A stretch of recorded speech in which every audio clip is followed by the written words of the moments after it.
Here's some of the stories trending this week at NASA. During a September 16th news conference at Kennedy Space Center, a major announcement by NASA Administrator Charlie Bolden about the Commercial Crew Program contract to secure transport for astronauts to and from the International Space Station, effectively putting America back into the business of launching humans to space, ending our sole reliance on Russia by 2017. Boeing and SpaceX have each presented to us designs that will allow us to fly crews to the International Space Station in just a few years. Turning over low Earth orbit transportation to private industry will also allow NASA to focus on an even more ambitious mission, that of sending humans to Mars. Final pre-launch processing of the Boeing CST-100 and the SpaceX Crew Dragon spacecraft will take place at Florida's Kennedy Space Center, with launches of the vehicles happening at nearby Cape Canaveral Air Force Station. SpaceX CRS-4, the fourth SpaceX cargo mission to the ISS under NASA's Commercial Resupply Services contract, was previewed during a series of press briefings at Kennedy Space Center. A planned September 20th launch of the company's Falcon 9 rocket and Dragon cargo spacecraft from Cape Canaveral Air Force Station will deliver more than 5,000 pounds of scientific experiments and supplies to the ISS, including an ISS Earth Science experiment and the station's first 3D printer. Astronaut Rick Mastracchio visited the headquarters of NASA commercial partner Orbital Sciences Corporation in Dulles, Virginia on September 15.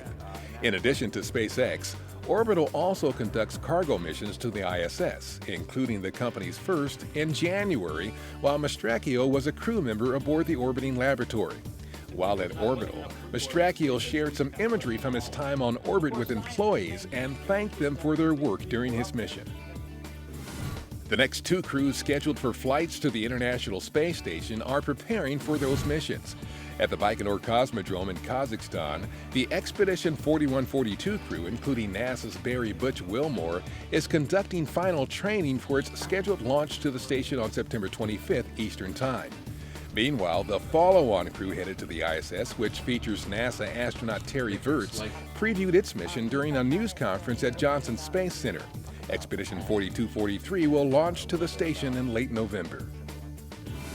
The September 21st arrival at Mars of NASA's Mars Atmosphere and Volatile Evolution, or MAVEN spacecraft, is a major mission milestone known as orbital insertion.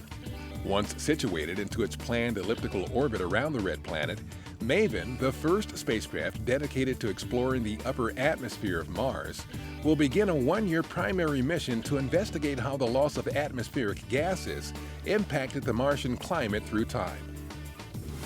The lander for the European Space Agency's Rosetta mission to Comet 67P Churyumov-Gerasimenko now has a primary landing site.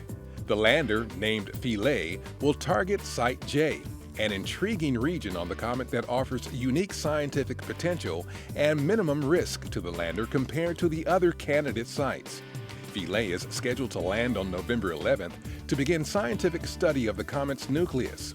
The mission is spearheaded by the European Space Agency with support and instruments provided by NASA.